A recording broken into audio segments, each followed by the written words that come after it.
First ever factory outlet, Chandanagar, Mukunda Jewelers, opening soon. No making charges.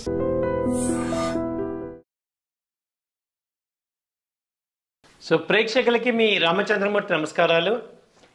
ఈ మార్కెట్లో ఇప్పుడు last ఫిబ్రవరి నుంచి మనం చూస్తున్నాం మార్కెట్స్ విపరీతమైన డౌన్ అయ్యాయని చాలా కంగారు పడ్డాం. ఇప్పుడు మార్చిలో కొంత రిలీఫ్ ర్యాలీ వచ్చింది. అలాగే ఇప్పుడు ఏప్రిల్ 1 నుంచి ఏప్రిల్ 2 నుంచి టారిఫ్ రెసిప్రోకల్ టారిఫ్స్ భయాలు పట్టుకున్నాయి.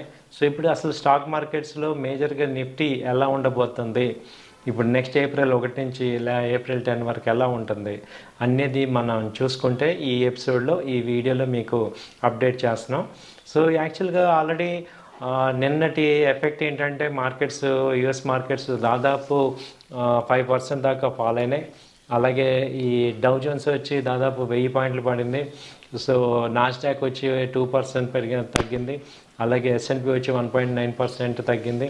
దాని ఎఫెక్ట్ మూలంగా ఏషియన్ మార్కెట్స్లో ఏషియన్ మార్కెట్స్ నిక్కీ వచ్చి 4% ఫాల్ అయింది. సో ఇలా అన్ని కంట్రీస్ యొక్క ఇండెక్సెస్ ఫాలో అవుతున్నాయి.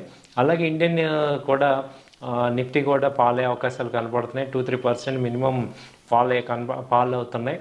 సో ఎక్కడి దాకా రావచ్చు అంటే మళ్ళీ 23,000 వస్తుందా? అంతకుముందు లో లెవెల్ వచ్చి మనం 4/3/2025 నాడు 22,170 దగ్గర మేజర్గా సపోర్ట్ తీసుకుంటే 22,000 దగ్గర, అక్కడి నుంచి మళ్ళీ ర్యాలీ వచ్చి 23,800 దాదాపు 1 వీక్ 10 డేస్లో మంచి ర్యాలీ వచ్చింది. మళ్ళీ ఇక్కడ 23,800 దగ్గర మేజర్గా రెసిస్టెన్స్ తీసుకుంది. ఇప్పుడు 23,100 200 దగ్గర మేజర్ సపోర్ట్ ఎక్స్పెక్ట్ చేస్తున్నాం.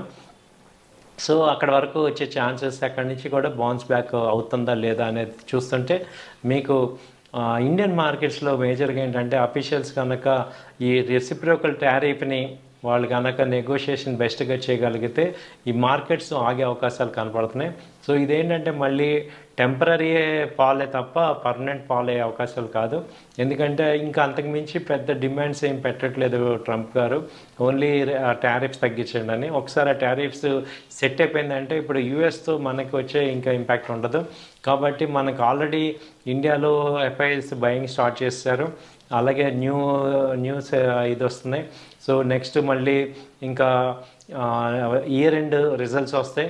సో ఇండియన్ కంపెనీస్ అన్నీ కూడా మంచి పర్ఫామ్ చేస్తుందని టాక్ ఉంది. కాబట్టి ఏంటంటే సెలెక్టివ్గా మంచి స్టాక్స్లో తగ్గినప్పుడు మనం బై అండ్ డిప్స్ లాగా అయ్యే అవకాశాలు కనపడుతున్నాయి. సో రేంజ్ చూసుకుంటే 23,000 మళ్ళీ వచ్చే ఛాన్స్ ఉంది. ఒకసారి రీటెస్టింగ్ అవుతుంది. 23,000 దగ్గర మేజర్ సపోర్ట్ నిఫ్టీ ఎక్స్పెక్ట్ చేస్తున్నారు.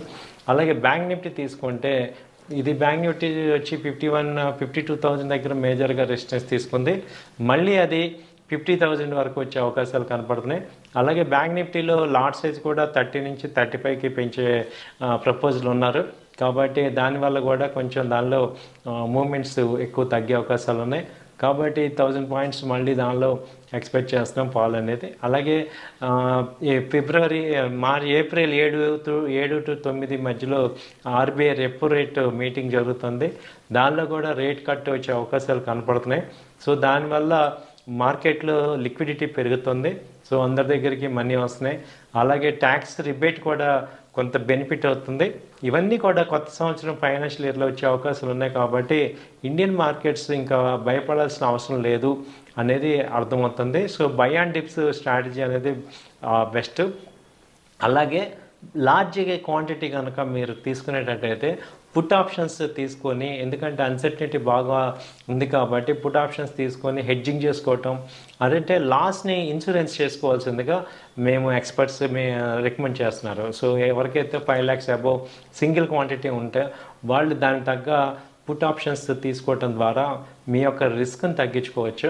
సో క్యాపిటల్ని ప్రొటెక్ట్ చేసుకోవచ్చు. సో అలా మనము ఈ యొక్క మార్కెట్ని అన్సర్టనిటీని మనం తట్టుకొని మార్కెట్ యొక్క పొటెన్షియాలిటీని క్యాప్ చేసుకోవచ్చు. అలాగే చాలామంది monthly option strategies bank Nifty కనుక ఆప్షన్ స్ట్రాటజీస్ ఎలా ఉన్నాయి, అలాగే నిఫ్టీ ఆప్షన్ స్ట్రాటజీస్ ఎలా చేసుకోవచ్చు అంటే ఎక్కువ బెస్ట్ ఆప్షన్ బటర్ఫ్లై కానీ ఆప్షన్ రైటింగ్ కానీ చేస్తామన్న వాళ్ళకి స్ప్రెడ్ బేర్ కాల్ స్ప్రెడ్ కానీ బుల్ కాల్ స్ప్రెడ్ దాదాపు ఫార్ కాంట్రాక్ట్స్ సెల్లింగ్ చేయటం ద్వారా రైటింగ్ చేయటం ద్వారా ఎక్కువ బెనిఫిట్ పొందొచ్చు. అలాగే ఆప్షన్స్ బయింగ్ అనేది ఎక్కువ సజెస్టబుల్ కాదు, బాగా ఫ్లక్చుయేషన్స్ ఉన్నప్పుడు మీరు సజెస్ట్ చేస్తున్నాం. కానీ ఎక్కువగా ఆప్షన్స్ కొంచెం మనీ పెట్టుకొని సెల్లింగ్ సైడ్ కొంచెం ప్రిఫరబుల్ అవుతుంది.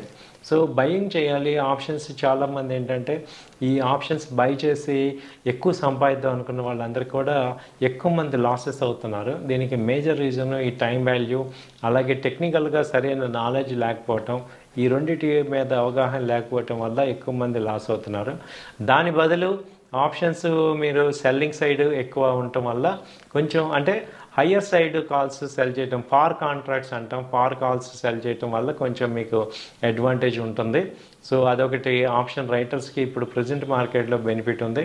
అలాగే ఆప్షన్స్ని మనం హెడ్జింగ్ చేయటం, నేకెడ్ ఆప్షన్స్ని బై చేసి ప్రాఫిట్స్ తెద్దాం అనే కన్నా ఈక్విటీని క్యాపిటల్ని ప్రొటెక్ట్ చేసుకోవడానికి పుట్ ఆప్షన్స్ బై చేసుకోవటం అనేది సజెస్టబుల్ అనేది అర్థమవుతుంది. సో ఇదండి ఇవాళ నెక్స్ట్ వీక్లో వచ్చే మార్కెట్ ఒడిదుడుకులు ఎలా ఉంటాయనేది మా యొక్క అనాలిసిస్. థ్యాంక్ యూ అండి, నమస్తే.